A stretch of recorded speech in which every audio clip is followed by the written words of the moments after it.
Olá, boa noite, sejam muito bem-vindos. Está começando a partir de agora na nossa programação da TV Grão-Pará, mais um Gazeta do Povo, que é a nossa revista eletrônica onde a gente procura trazer informações, participações, fatos, reportagens e principalmente muito conteúdo. Afinal, esse é o nosso compromisso de segunda a sexta-feira, sempre às 8 horas da noite, no meu, no seu, do nosso Gazeta do Povo. Eu sou o Ricardo Kizan Lourenço, satisfação, prazer em tê-los, aonde quer que vocês estejam, aí do outro lado da telinha. Hoje eu trago notícias como essas e participações no Gazeta do Povo. O uso do celular no trânsito ocasionou quase 3.000 autuações de janeiro a maio de 2019, aqui na cidade de Belém. E também a participação hoje do jornalista, cronista esportivo, âncora da TV Grão-Pará, Edson Matoso.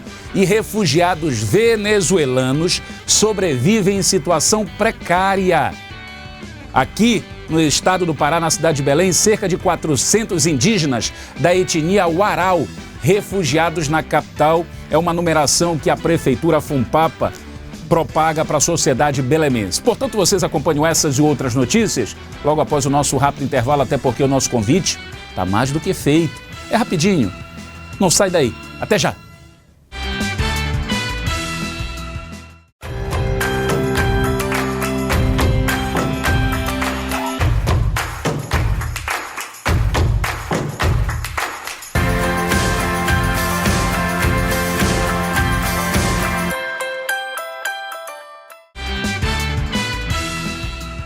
Como eu havia prometido, promessa é dívida, rapidinho, a chamada da TV Gazeta. Deixa eu pedir a primeira matéria do Gazeta do Povo desta quarta-feira. O uso do celular no trânsito ocasionou, para ser preciso, segundo informações do órgão competente, 2.699 autuações de janeiro a maio de 2019, aqui na cidade, região metropolitana, no estado do Pará. Confira. No Pará, de janeiro a maio de 2019, já foram contabilizadas 2.699 autuações por uso de celular, segundo o Departamento de Trânsito do Estado do Pará, DETRAN. Desse total, 1.582 foram por apenas segurar o aparelho e 1.117 foram por utilização. No ano de 2018, foram 5.719 autuações por conta do celular na direção, sendo 2.980 por segurar o aparelho e 2.739 por utilizá-lo. Já no ano anterior, em 2017, o número foi bem mais expressivo e o DETRAN contabilizou 12.540 autuações. Tá aí a matéria, para quem gosta, tem aquele costume de usar o telefone dirigindo, a multa aumentando cada vez mais. Mas antes de falar sobre esse assunto, sobre outros também, deixa eu cumprimentar e agradecer essa participação especial nessa semana, até porque ele tem um compromisso toda segunda-feira com a gente aqui no Gazeta do Povo, em especial hoje, quarta-feira, vai nos dar nos prestigiar, ladeado a gente, comandando o Gazeta do Povo. Edson Matoso, seja bem-vindo. Muito obrigado. Feriado, vim aqui, né? Muito obrigado, Edson. Tudo bom? Não, bacana. A gente sempre tem uma satisfação. A questão são compromissos e opções de vida. Ok. Tá entendendo? As situações que se apresentam e você tem que dançar conforme a música. Então, como a música que está dançando, aliás, que está tocando, é a que me permite dançar, eu danço. Aqui, de vez em quando. Como, por exemplo, por que eu vim aqui? Pelo menos a gente duas vai vezes. conversar, deixa eu aproveitar, até porque você hoje trabalha, a gente fica muito feliz de ter essa exclusividade de tê-lo aqui numa das televisões mais musicais do estado do Pará, que é a TV Grão-Pará, que tem o Digi-Show com o Moisés, o Marquinho, e você apresenta lá uma participação chamada Opinião do Dia. As suas opiniões são sempre, como você consegue enxergar, sempre visionário. Essa semana você falou sobre a questão dos balneários, a questão da liberação. Ninguém estava falando nada. Ninguém falando nada. E aí se falou em emissoras agora de grande circulação e você conseguiu prever isso. Muito bacana. É essa a importância. São assuntos que às vezes são colocados de lado em grandes veículos de comunicação e a gente aborda aqui e fala com naturalidade. E às vezes nem são. Porque, por exemplo, se eu tivesse falado na minha rede como é que se diz assim, redes sociais, eu teria colocado no ar. Ok. Como eu gravei para ficar aqui depende da programação. Tem uma programação. Aí não foi para o ar. Uhum. Mas o que a gente fica feliz é a questão da observação, como você diz. Na segunda-feira pela manhã, eu gravei uma participação no programa do Moisés e do Marquinhos, o DigiShow, questionando a falta de notícias sobre a qualidade da água e dos banhos nas praias de Belém. Né? Se tivesse ido ao ar, eu ia dizer que era rádio escuta, mas não foi ao ar, foi transmissão de pensamento. E eu vi ontem à noite e hoje de manhã, né, notícias dando conta de que foi divulgado o laudo aprovando todas as praias. Inclusive a de Quaraci, que sempre é condenada. Sempre né? é condenada, sempre tem problema. Outeiro também liberado às praias, né, um teste de balneabilidade. É para saber se a água pode ser usada, pode ser aproveitada pela sociedade. E a prefeitura autorizou, está tudo liberado. Tá tudo bem. Mas aí eu fico perguntando, limpou mesmo? Limpou. Porque a gente vem tendo problema com isso aí, cara. Ou será que foi perseguição que o pessoal de Outeiro e Quaraci sofreu nas outras vezes? Porque pergunta que não quer calar. Limpou a água, quando a gente sabe que o mundo está cada vez mais poluído, né? Que bom! É que a gente se assusta com algumas coisas. Só para provocar, para pensar. Essa é a reflexão fantástica. E que bom, porque esses trabalhadores, os ambulantes, as barracas, né? Não só os barraqueiros das praias, mas o próprio comércio em si, que nós temos a área turística, por exemplo, de Quaraci, fantástica, com as famosas peixarias. Nossa querida Vila Sorriso, né? Famosa Vila Sorriso. E toda época de mês de julho tinha essa perseguição. E os noticiários que vinham, aí ficava todo mundo em polvorosa. Preocupado. Porque todo mundo ficava dizendo, olha, é cólera, as águas estão contaminadas, não sei o quê. Agora, graças e louvores a todo momento ao Santíssimo e Digníssimo Sacramento, todas as praias liberadas. Que bom! Outeiro, até Quaraci. Até Quaraci. Que era mais perseguido, era o sempre Cruzeiro. O Cruzeiro foi perseguido. Aí o Cruzeiro teimou, virou dólar, não virou euro e nem real. Agora Cruzeiro. Pronto, fixou. Edson, deixa eu falar contigo sobre um outro assunto, exato, que eu também sei da tua preocupação e também sei do teu conhecimento. Né? Num passado tão recente, você teve a oportunidade de trabalhar, de ir em busca da informação nessa linha, nessa direção, né? Sobre a mobilidade urbana, principalmente aqui do nosso estado.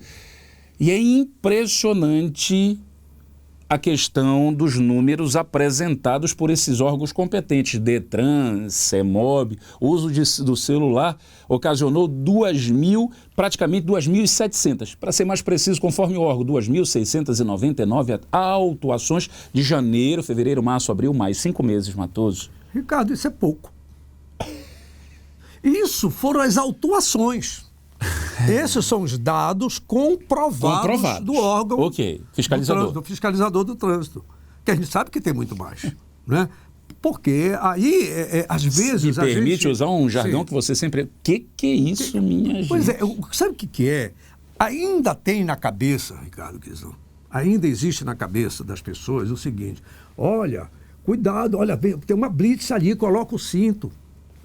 Ah, quer dizer que eu só coloco o cinto por causa da blitz? Porra, lá vem esses caras encherem o saco com o negócio de blitz, aí eu coloco o cinto. Isso. A minha vida não vale nada. Ah, eu vou tomar uma cerveja, joga aí num aplicativo para saber onde tem uma fiscalização. A vida de quem está comigo não vale nada. A vida de um parente ou um amigo atrás não vale nada. Eu só vou botar o cinto de segurança porque os chatos das blitz estão ali. É isso aí. Aqui pra Bacana a sua provocação. E o pior de tudo, quando tem um boçal de um jornalista, de um radialista, eu não vou falar de outra profissão, vou falar da minha. Tem um boçal, um metido. Ah, eu sou jornalista. Sabe com quem está falando? Sabe com quem está falando? Infrator. Eu vou falar para o coronel. O meu amigo deputado. Eu sou assim com os parentes do governador. Isso acontece? Acontece. Não sei agora. Mas isso acontece aqui. Sempre aconteceu. Eu vi coisa desse tipo. Ah, Matoso, tu está querendo dizer que os caras do Detran, da CEMOB, do Sebutan, é todos gente boa? Não estou dizendo isso. Eu estou falando a regra geral. A exceção é outra história. Isso. Hoje mesmo eu conversava com um camarada, eu encontrei um cidadão que foi da Polícia do Exército, a Polícia Especial do Exército, na época do primeiro presidente do regime militar, de 1964, o Marechal Humberto de Alencar Castelo Branco. Quando ele dizia, questionando aqueles 80 tiros lá que houve no Rio, ele disse: Matoso, na época, que o pessoal fala mal daquela época, antes de eu pegar no cacetete, não era nem revólver nem fuzil, naquela época da ditadura, eu passei 3 meses treinando para pegar o cacetete. Para manusear o cacetete. Para manusear o cacetete. Ok. 3 meses. Porque você tinha que realmente estar pronto para...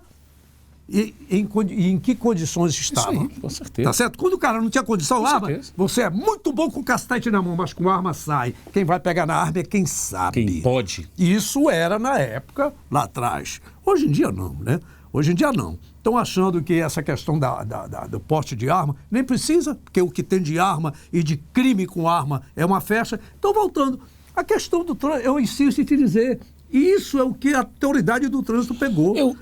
Questão de sensibilidade. Veja só, me corrija. Está comprovado que o celular, essas imundícies que esse pessoal coloca no vidro na hora de atravessar a rua, não sei o que e tal, atrapalha. Basta, e de repente, basta o país, então, o governo fazer acordos com essas montadoras, põe aí... Hoje esses carros, Matoso, que são lançados, só faltam falar. E alguns falam, por que não vem com bloqueadores de celular dentro do carro? Calma, é uma pergunta, tem como.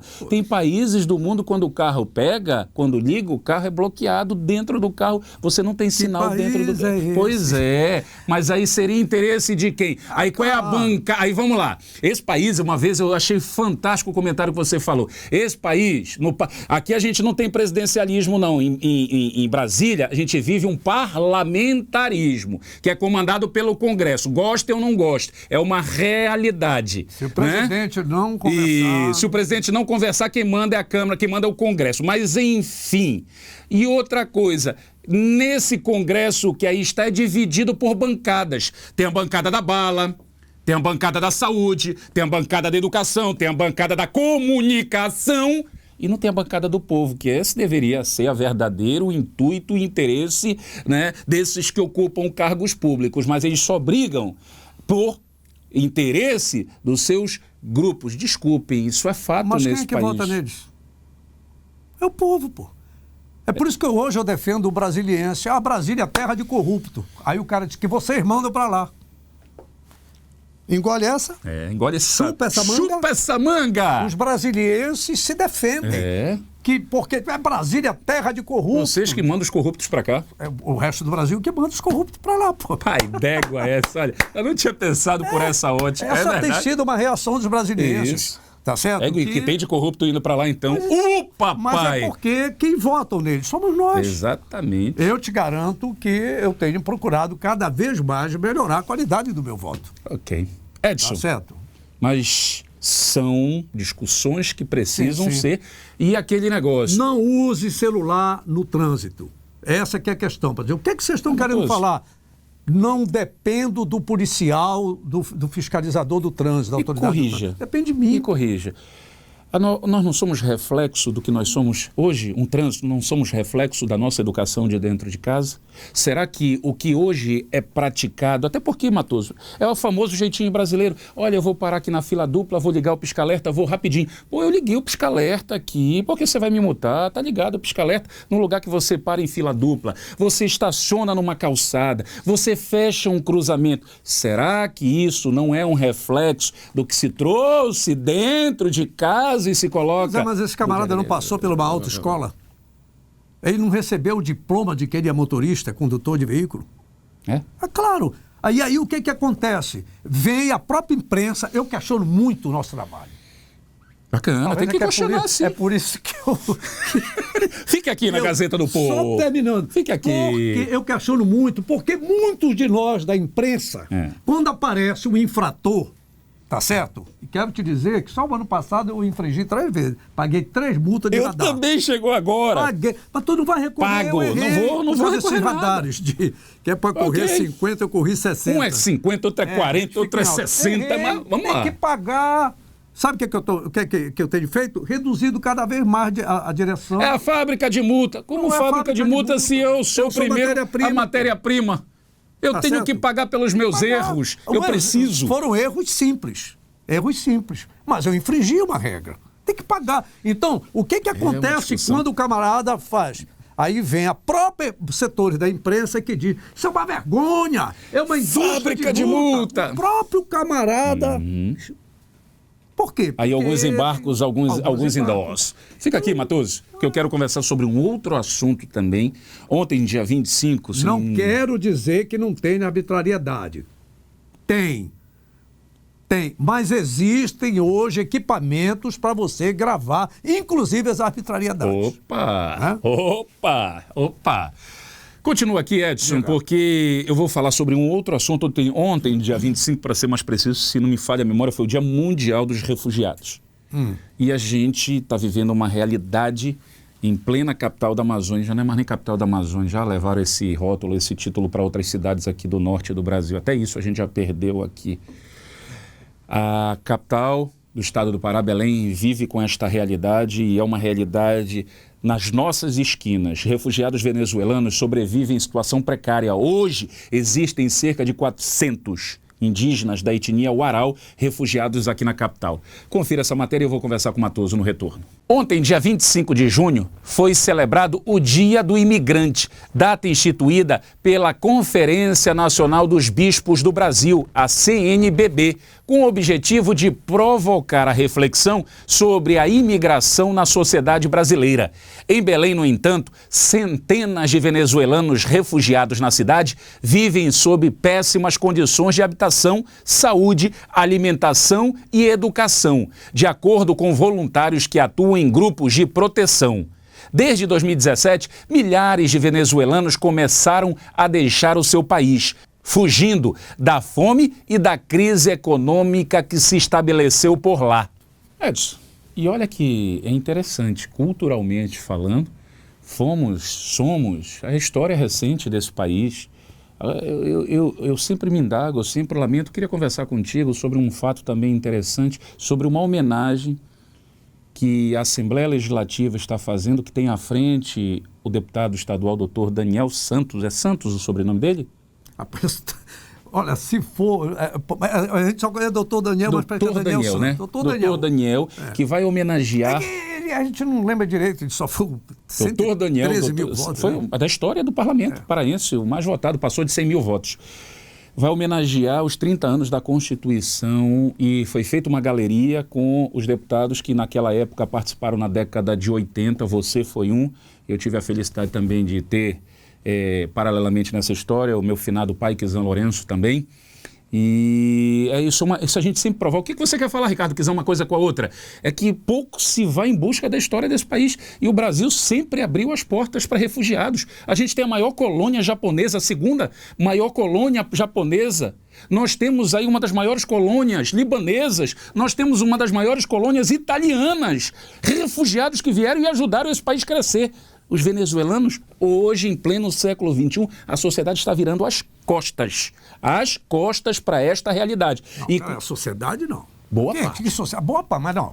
A sociedade, senão nós vamos incorrer na mesma mancada, que inclusive é uma crítica. Eu vi um vídeo. Você sabe que eu tenho um filho que mora em Roraima. Isso. E foi para lá, eu disse para ele: meu filho, eu não vou pedir favor para ninguém, o que eu podia te dar de condições segue teu caminho. Segue o teu caminho, ele foi. E está muito bem, diga-se de passagem. Estudou. Médico. É um estado novo, com muita gente de outros estados, tá certo? E se incorporou. E, aliás, recentemente nasceu até uma neta minha, a Mirella, lá em Roraima. Você acabou de nascer esses dias agora. Então, a Nayanda, a gente aproveita, porque como vai para o YouTube, o pessoal vê lá. Isso. E ele me mandou um vídeo de um rapaz, Abner Santos, porque foi rápido, Abner Santos, onde ele protesta, esse moço protesta veementemente contra um diálogo numa novela da Globo, dizendo que o povo de Roraima está maltratando os venezuelanos. Isso é mentira, pô. Ô, Ricardo, eu estive lá, quando meu filho fez 40 anos, eu estive lá em dezembro. Isso. Eu testemunhei, claro, a prefeita de então tomou uma atitude, porque você viu o que estavam fazendo aqui na 25? De repente eles ficaram tudo ali perto do líder. Peraí, tem que também ter ordem. Okay. E a prefeita adotou medidas preventivas e de cuidado com o município dela, com os munícipes, com as pessoas que pagam os impostos. Okay. Adotou algumas medidas de proteção, de limitação. Mas dizer que o povo de Roraima está maltratando os venezuelanos, mentira, é falta de conhecimento, é não ir lá. E eu testemunhei isso, eu te dou esse testemunho. Okay, você pode falar? Na casa do meu filho, a moça que trabalhava foi contratada venezuelana. O moço que estava trabalhando na casa do sogro dele, eu encontrei, não sei se era Gustavo ou Ricardo, inclusive essa música daquele Marco Antônio Solís, Sunobiernas, uma música bonita, que até aquele a dupla...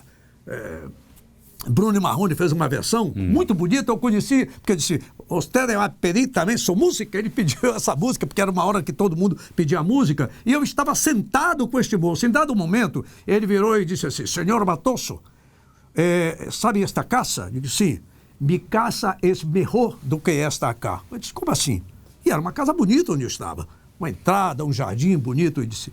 que ele era não sei se era engenheiro lá na Venezuela e foi escorraçado de lá e veio aqui para o Brasil ser pedreiro e pintor, profissões dignas, mas morando alugado, morando em república.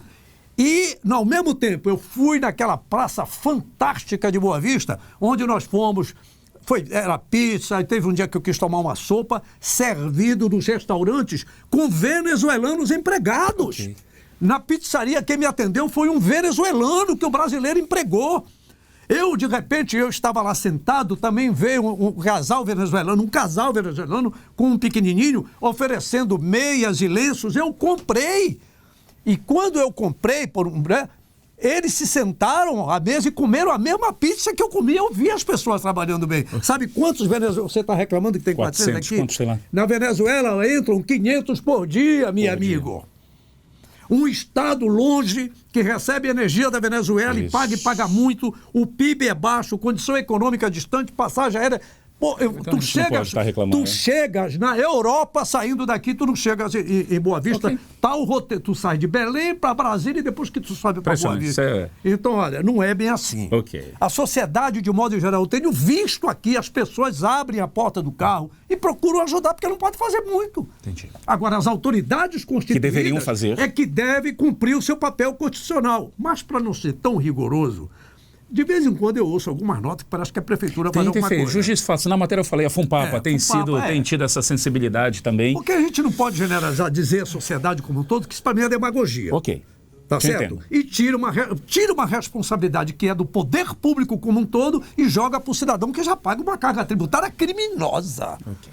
De um modo em geral. E aí eu quero prestar a solidariedade ao povo de Roraima, que lá tem ciclovia, viu? E muita, né? A ciclovia. E se respeita, não estaciona em cima, né? É ciclovia. Aqui para nós.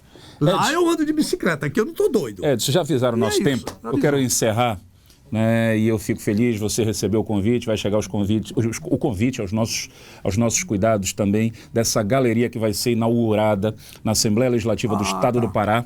Né? Parabéns aos servidores que têm essa sensibilidade, são servidores que estão lá para servir a sociedade, não se servir da sociedade, né? E estão tendo esse cuidado de homenagear. Foi uma proposta, é bom dizer, eu recebi um telefonema da Luísa, que eu conheço. A Luísa, talvez o senhor me conheça e tal, aí eu lembrei, da Dona Isa, faz um trabalho social fantástico numa instituição parece que São Vicente de Paulo, uma coisa assim.